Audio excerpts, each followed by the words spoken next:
a female character from the novels of Jane Austen, ask you or me or anybody really, I'm sure that the first one that would come to mind would be Elizabeth Bennet from Pride and Prejudice. And if we were honest, I'm sure that the face that would appear in our minds with that of Jennifer Eel from the 1995 BBC adaptation. If someone were pressed a little further to think of other characters, one might think of Eleanor and Marianne from Sense and Sensibility, or pressed further, one might recall Emma from the novel of that name. Now, suppose we asked our questioner to think not of the name, not of a heroine, but of a supporting female character, championship, as it were, rather than premiership. Our attention might well turn to Mrs. Bennet, silly and irritating, a trial to her husband and an embarrassment to her daughter Elizabeth, but understandably single-minded in her quest for young men who might marry her two eldest girls. What I want to do today is to dig yet deeper and talk about a character who, if you'll allow me to maintain the footballing metaphor, might be ranked as League One rather than Championship, but who nonetheless is someone of interest and of certain significance. As I've indicated, the person in question is Miss Hetty Bates of Emma. Let me set the scene. Emma was the last novel to be published in Jane Austen's lifetime. She was to complete one further one, Persuasion, but that did not appear until after her death. Emma was written at the height of her powers as a novelist and at the zenith of such fame as she was to enjoy in her lifetime. She had become acquainted with the librarian to the Prince Regent, later George IV, and at his bidding, and much against her own better judgment, she had dedicated Emma to the Prince. We may recall that in a letter to her niece Anna, who herself had aspirations as a writer, Jane Austen wrote that 3 or 4 families in a country village is the very thing to work on. Emma is in fact the only one of her own novels which accords with this advice. We may remember that while the Bennet family in Pride and Prejudice live near a Hertfordshire village, much of the drama happens elsewhere, notably that unforeseen encounter of Elizabeth and Darcy in Derbyshire when he unexpectedly returns to Pemberley a day early. The leading characters in Sense and Sensibility move between Sussex, London, Somerset, and Devon. Emma, by contrast, is set in one place, a village called Highbury in Surrey, and does indeed tell the interrelated stories of a small number of families.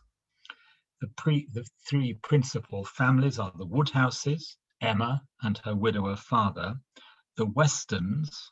Mr. Weston, also a widower, has just married Miss Taylor, Emma's governess, as the novel opens, and the Knightleys. Mr. George Knightley owns a neighbouring estate, and his younger brother, John, is married to Emma's elder sister. We're told that Highbury is 16 miles from London, 9 miles from Kingston upon Thames, and 7 miles from Box Hill. There is, in fact, no place that meets those specifications, and I, for one, am glad. If there were, the contrast between the rustic conditions of the early 19th century and life in what would be a dormitory suburb in the early 21st century, with its housing estates and retail park and the hum of traffic from the M25, would be painful, and we in the Jane Austen Society would be forever called on to raise funds to preserve this or that dwelling or piece of land, which must have been, you can imagine the capital letters, the setting for this or that incident in the novel. No, Highbury remains forever the place that Austen created and which we are privileged to visit whenever we choose. We can spend a year there, for it chronicles happenings over a period of 12 months from one autumn to the next, more specifically from one autumn wedding to another. Highbury comes alive for us as Emma stands in the doorway of a village shop surveying the scene.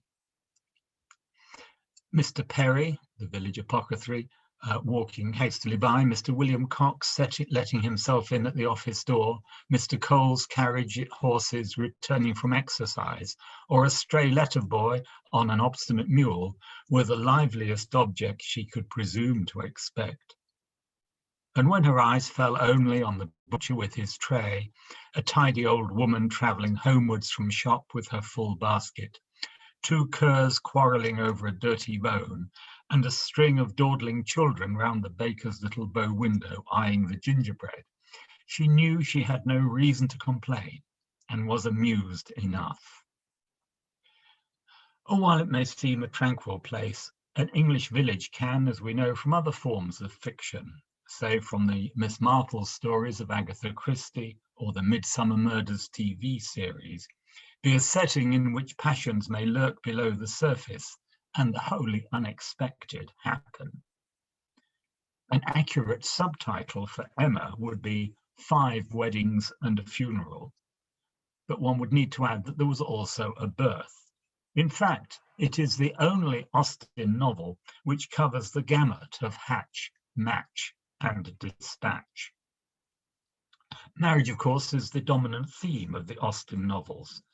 Sometimes it is clear that we're talking about a love match. Consider the concluding words of Emma. The wishes, the hopes, the confidence, the predictions of the small band of true friends who witnessed the ceremony were fully answered in the perfect happiness of the union. But then let us hear the reflections of Charlotte Lucas after she has accepted a proposal from Mr. Collins on the rebound from Lizzie Bennet. Mr. Collins, to be sure, was neither sensible nor agreeable. His society was irksome, and his attachment to her must be imaginary. But still, he would be her husband. Without thinking highly either of men or of matrimony, marriage had always been her object. It was the only honourable provision for well-educated young women of small fortune, and however uncertain of giving happiness, must be their pleasantest preservative from want. Jane Austen herself expressed it thus in one of her letters: "Single women have a dreadful propensity for being poor, which is one very good argument in favour of matrimony." When Charlotte tells her family of her betrothal, her mother begins to calculate how many years longer Mr. Bennet might be likely to live, and her brothers, quote, were relieved from their apprehension of Charlotte's dying an old maid.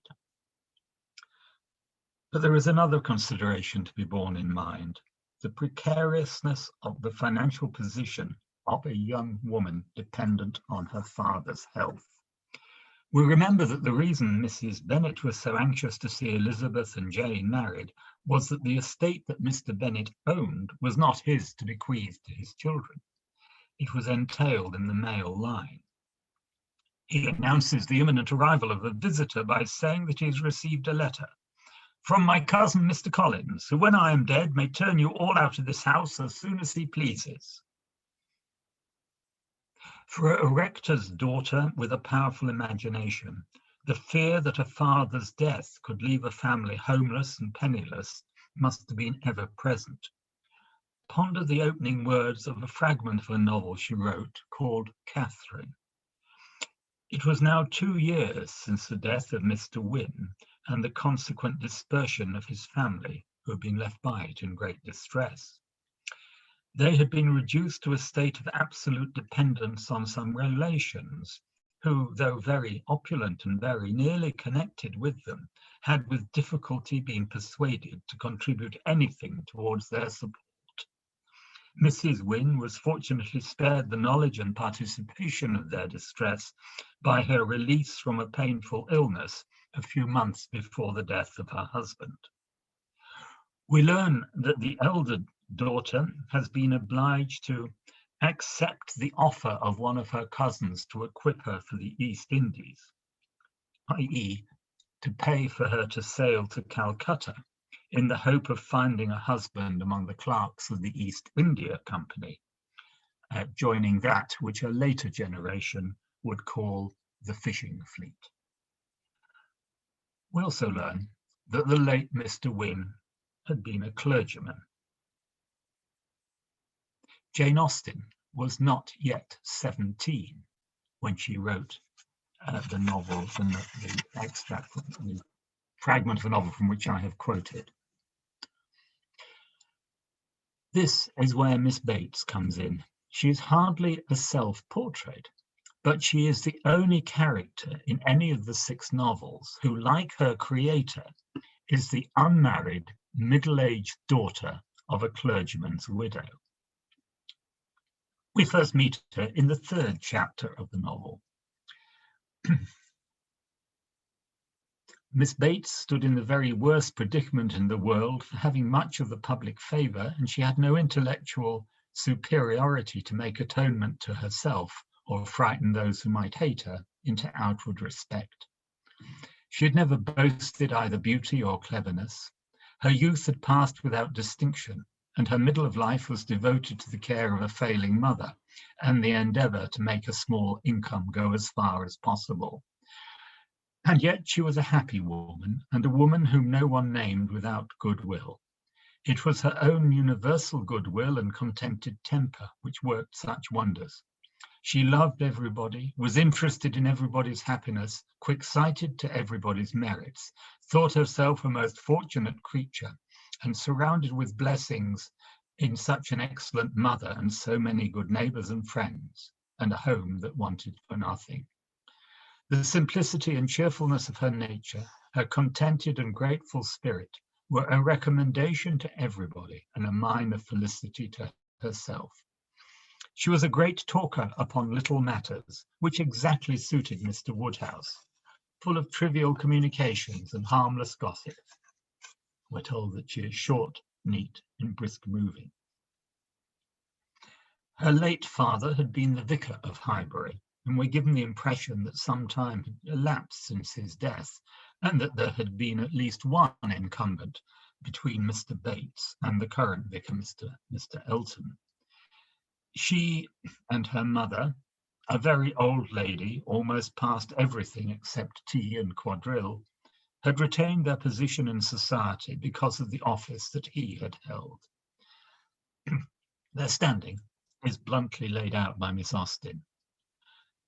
The leading light of Highbury is Emma's father. Mr. Woodhouse owns a large house and grounds in the village.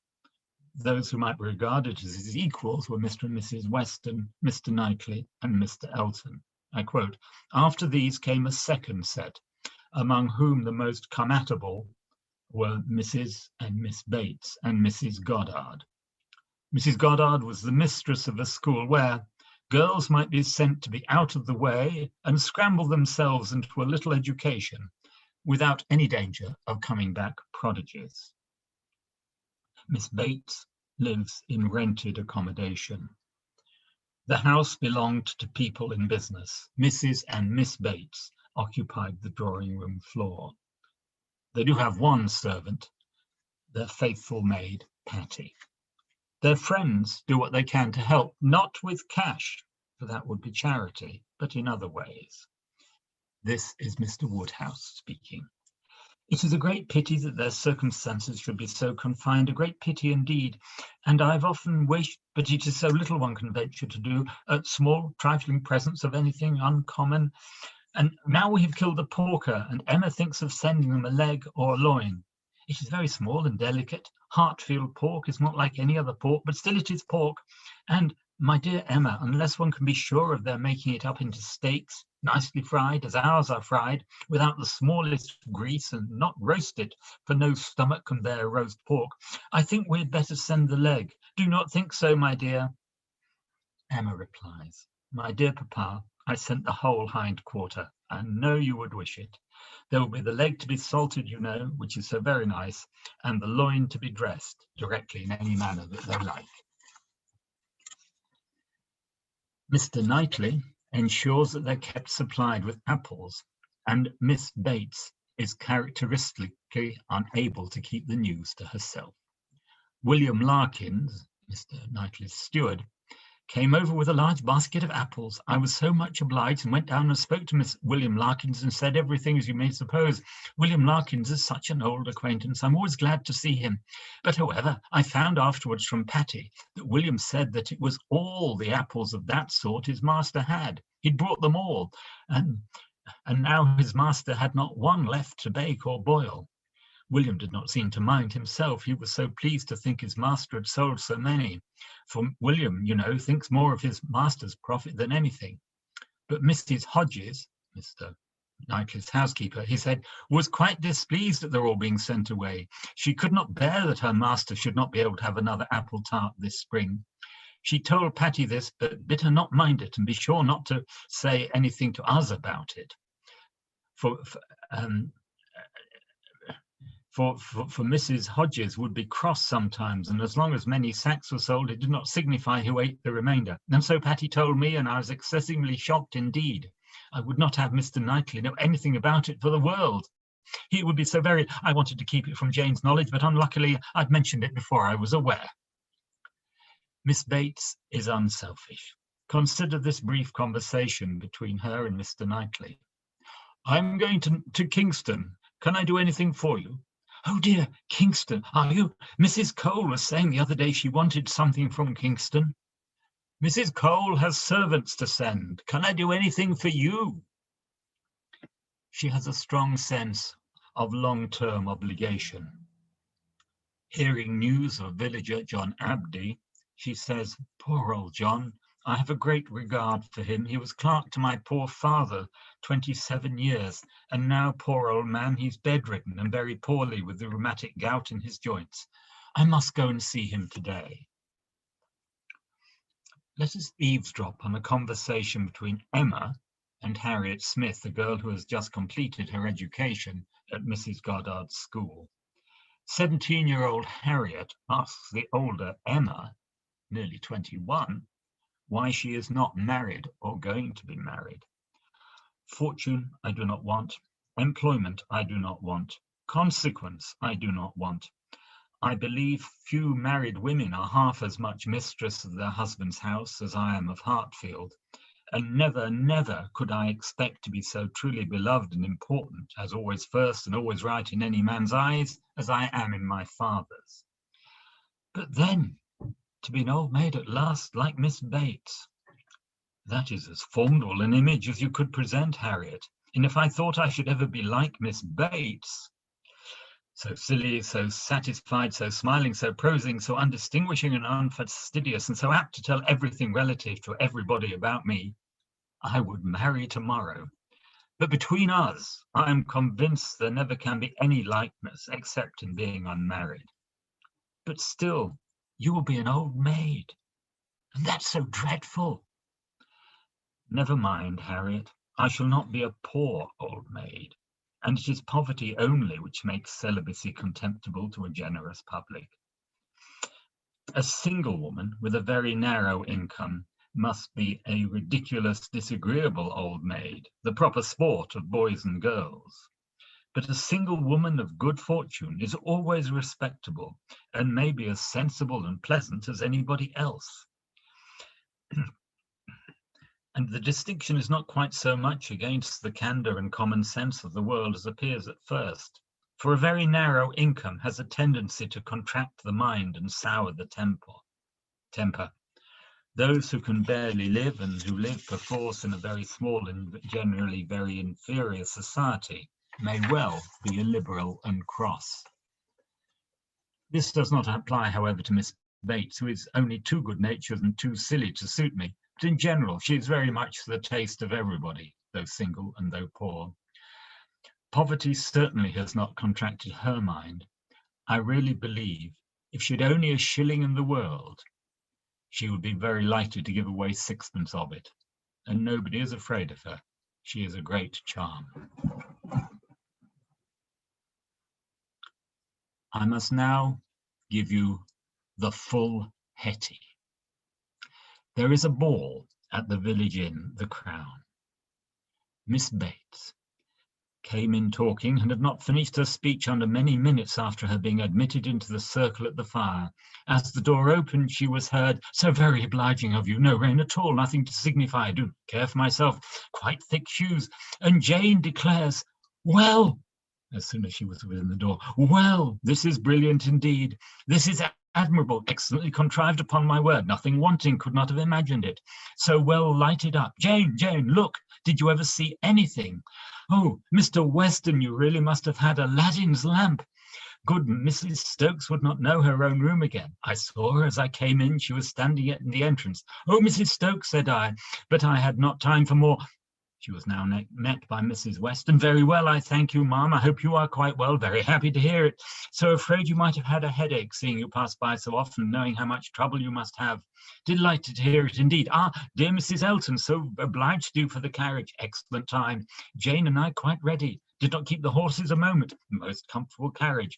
Oh, and I'm sure our thanks are due to you, Mrs. Weston, on that score. Mrs. Elton had very kindly sent Jane a note, or we should have been. But two such offers in one day. Never were such neighbours, I said to my mother. Upon my word, ma'am. Thank you. My mother is remarkably well. Gone to Mr. Woodhouse's. I made her take the shawl, for the evenings were not warm. Her large new shawl, Mrs. Dixon's wedding present. So kind of her to think of my mother. Bought at Weymouth, you know. Mr. Dixon's choice. There were three others, Jane says, which they hesitated about some time. Colonel Campbell rather preferred an olive. My dear, are you sure you did not wet your feet? It was but a drop or two, but I'm so afraid. But Mr. Frank Churchill was so extremely, and there was a mat to step upon. I shall never forget his extreme politeness. Oh, Mr. Frank Churchill, I must tell you, my mother's spectacles have never been in fault since. The rivet never came out again. My other mother often talks of your good nature, does she not, Jane? Do we not often talk of Mr. Frank Churchill? Ah, here's Miss Woodhouse. Dear Miss Woodhouse, how do you do? Very well, I thank you, quite well. This is meeting quite in fairyland. Such a transformation. Must not compliment, I know. Eyeing Emma most complacently. That would be rude, but upon my word, Miss Woodhouse, you do look. How do you like Jane's hair? You are a judge. She did it all herself. Quite wonderful how she does her hair. No hairdresser from London could, I think. Ah, Dr. Hughes, I declare, and Mrs. Hughes. Must go and speak to Dr. and Mrs. Hughes for a moment. How do you do? How do you do? Very well, I thank you. This is delightful, is it not? Where's dear Mr. Richard? Oh, there he is. Don't disturb him. Much better employed in talking to the young ladies. Oh, how do you do, Mr. Richard? I saw you the other day as you rode through the town. Mrs. Otway, I protest, and good Miss Otway and Miss Otway and Miss Caroline, such a host of friends, and Mr. George and Mr. Arthur. How do you do? How do you all do? Quite well, I'm very much obliged too. Never better. Don't I hear another carriage? Who can this be? Very likely the worthy Coles. Upon my word, this is charming to be standing about among such friends, and such a noble fire. I'm quite roasted. No coffee, I thank you, for me. Never take coffee. A little tea, if you please. By and by, no hurry. Oh, here it comes. Everything's so good. Miss Bates is not there as comic relief or as a prompt for asides on the plight of the middle-aged and unmarried. She's integral to the story. She had had a younger sister who had married and had had a child. The marriage of Lieutenant Fairfax of the Regiment of Infantry and Miss Jane Bates had had its day of fame and pleasure, hope and interest, but nothing now remained of it, save the melancholy remembrance of him dying in action abroad, of his widow sinking under consumption and grief soon afterwards, and this girl. She had been brought up by her late father's commanding officer and his wife, but had visited Highbury from time to time. She is of the same age as Emma Woodhouse, but as Emma explains to Harriet, the attitude of the aunt is an obstacle to their becoming friends. One is sick of the very name of Jane Fairfax. Every letter from her is read 40 times over. Her compliments to all friends go round and round again. And if she does but send her aunt the pattern of a stomacher or knit a pair of garters for her grandmother, one hears of nothing else for a month.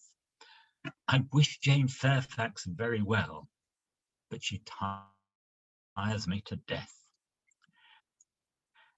Some of you may recall from your childhood the adventures in an English village of a little girl called Millicent, Margaret, Amanda, Millie, Molly, Mandy, a favourite with both my daughters when they were young. Now, Millie, Molly, Mandy had two friends, the less important of whom, League One rather than Championship, was known as and always identified as Miss Muggins Gilly. Profane adults may speculate coarsely as to Gilly's parentage. Jane Fairfax suffers from being Miss Bates's Jane. When Jane comes to visit her aunt and grandmother, Emma determined that she would dislike her no longer. Alas for good resolutions. These were charming feelings, but not lasting. Before she had committed herself by any public profession of eternal friendship for Jane Fairfax, or done more towards a recantation of past prejudices and errors than saying to Mr. Knightley, "She certainly is handsome. She is better than handsome." Jane had spent an evening at Hartfield with her grandmother and aunt, and everything was relapsing much into its usual state. Former provocations reappeared. The aunt was as tiresome as ever, more tiresome because anxiety for her health was now added to admiration of her powers, and they had to listen to the description of exactly how little bread and butter she ate for breakfast and how small a slice of mutton for dinner, as well as see exhibitions of new caps and new work bags for her mother and herself. And Jane's offences rose again. They had music.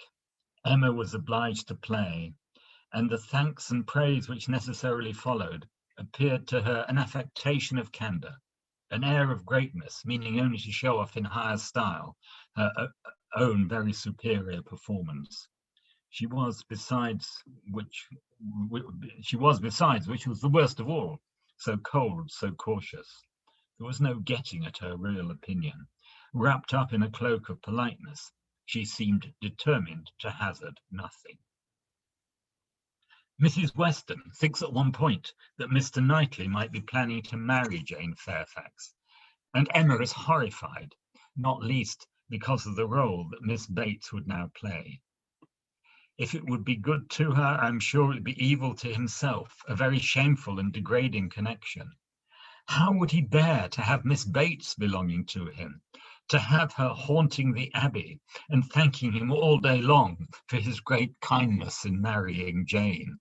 So very kind and obliging, but he'd always been such a very good neighbour, and then fly off through half a sentence to her mother's old petticoat. Not that it is such a very old petticoat either, for still it would last a great while, and indeed you must thankfully say that their petticoats were all strong. We may find ourselves smiling at this and echoing Mrs. Weston's words of gentle reproof. For shame, Emma, do not mimic her. You divert me against my conscience. There is another young person other than Jane Fairfax who comes to Highbury. Frank Churchill, the son of Mr. Weston by his first marriage, had been brought up by his late mother's brother and sister-in-law, and had taken their surname on attaining his majority at 21. The passion that lurks below the surface in Emma is theirs. Jane and Frank had met the previous autumn, had fallen in love and become engaged, but that was to be kept secret because of the likely opposition to the match of his formidable aunt, Mrs. Churchill. This is the reason why Jane is wrapped up in a cloak of politeness and determined to hazard nothing. It explains the minimal consumption of bread and butter and mutton. No one else is privy to the engagement at all, and indeed, and to Jane's distress, Frank begins flirting with Emma to mislead anyone who might suspect him of designs on Jane. They communicate by letter before Frank's first visit to Highbury, and then between his first and second. One evening in June, Mr. Knightley, Emma Woodhouse, and Harriet Smith are returning to Hartfield from a walk. At the gate, they encounter Mrs. Weston and Frank Churchill, and with Miss Bates and Jane Fairfax, who had accidentally met. Emma invites everyone to take tea with her father. The Randalls party agreed to it immediately, and after a pretty long speech from Miss Bates, which few people listened to, she also found it possible to accept dear Miss Woodhouse's most obliging invitation. It is in the course of conversation over tea that Frank asks Mrs. Weston a question. By the by, what became of Mr. Perry's plan of setting up his carriage? When asked by Frank about the carriage, Mrs. Weston looked surprised and said, "I do not know that he ever had such a plan." "Nay, I heard it from you. You wrote me word of it 3 months ago." "Me? Impossible." The clue to the identity of Frank's informant is, as in the best and most ingenious of detective stories, hidden in plain sight.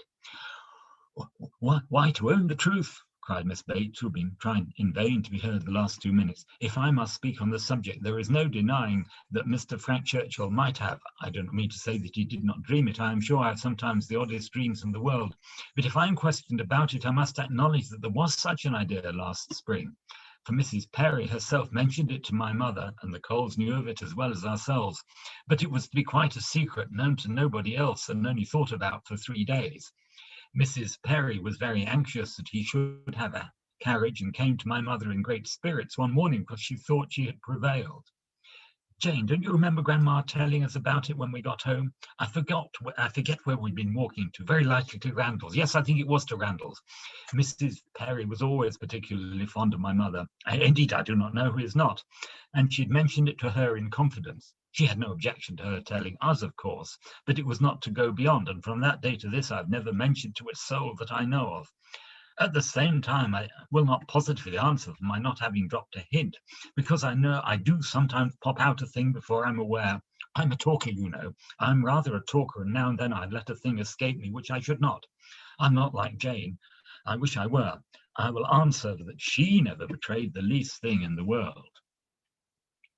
Of course, because it is Miss Bates speaking, none of the characters in the scene is really listening, and we ourselves, when reading the novel, may allow the eyes to glaze over. But a moment's reflection would make us realize that while it was not she who had been the informant, the thought of Frank Churchill as Miss Bates's toy boy is quite bewitching.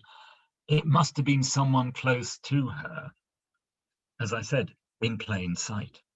And I might add the aside that the lesson to be learnt from Mr. Perry's carriage is that Frank was in some measure genuinely in love with Jane.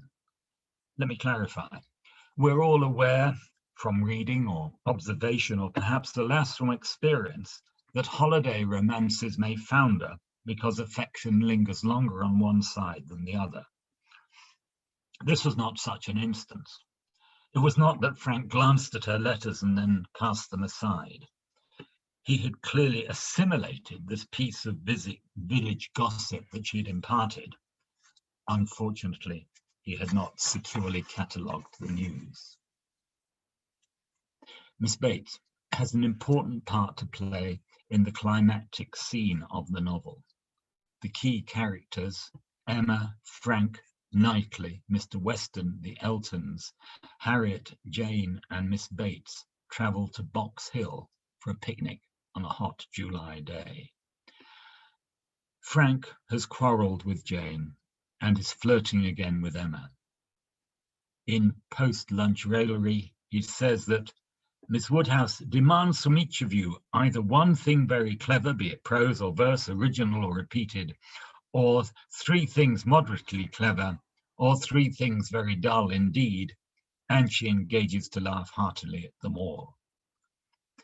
"Oh, very well," exclaimed Miss Bates, "then I need not be uneasy. 3 things very dull indeed. That will just do for me, you know. I shall be sure to say 3 dull things as soon as I open my mouth, shan't I?" Looking round with the most good-humoured dependence on everybody's assent. Do you not all think I shall?" Emma could not resist. "Armand, but there is a difficulty. Pardon me, but you'll be limited as to number. Only 3 at once." Miss Bates, deceived by the mock ceremony of her manner, did not immediately catch her meaning. But when it burst upon her, it could not anger, though a slight blush showed that it could pain her. Oh, well, to be sure. Yes, I see what she means, turning to Mr. Knightley, and I will try to hold my tongue. I must make myself very disagreeable, or she would not have said such a thing to an old friend. When the party breaks up for the journey home, Emma found Mr. Knightley by her side. He looked around as if to see that no one were near, and then said, "Emma, I must once more speak to you as I've been used to. A privilege rather endured than allowed, perhaps, but I must still use it. I cannot see you acting wrong without a remonstrance. How could you be so unfeeling to Miss Bates? How could you be so insolent in your wit to a woman of her character, age, and situation? Emma, I had not thought it possible." Emma recollected, blushed, was sorry, but tried to laugh it off. Now, how could I help saying what I did? Nobody could have helped it. It was not so very bad. I dare say she did not understand me. I assure you she did. She felt your full meaning. She has talked of it since. I wish you could have heard how she talked of it, with what candor and generosity. I wish you could have heard her honouring your forbearance in being able to pay her such attentions as she was forever receiving from yourself and your father, when her society must be so irksome. "Oh," cried Emma, "I know there is not a better creature in the world, but you must allow that what is good and what is ridiculous are most unfortunately blended in her." "They are blended," said he, "I acknowledge, and were she prosperous, I could allow much for the occasional prevalence of the ridiculous over the good. Were she a woman of fortune, I would leave every harmless absurdity to take its chance."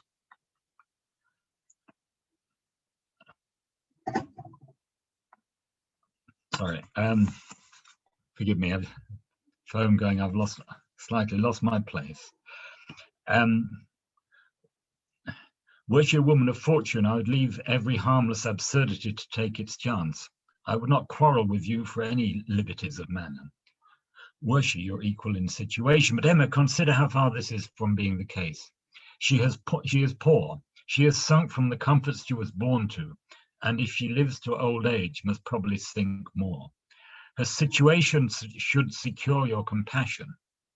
It was badly done, indeed. You, whom she has known from an infant, whom she has seen grow up from a period when her notice was an honour, to have you now, in thoughtless spirits and the pride of the moment, laugh at her, humble her, and before her niece too, and before others, many of whom, certainly some, would be entirely guided by your treatment of her. This is not pleasant to you, Emma, and it's very far from pleasant to me, but I will tell you truths while I can, satisfied with proving myself your friend by very faithful counsel, and trusting that you will some time or other do me greater justice than you can now. This is a moment of revelation and self-realization for Emma.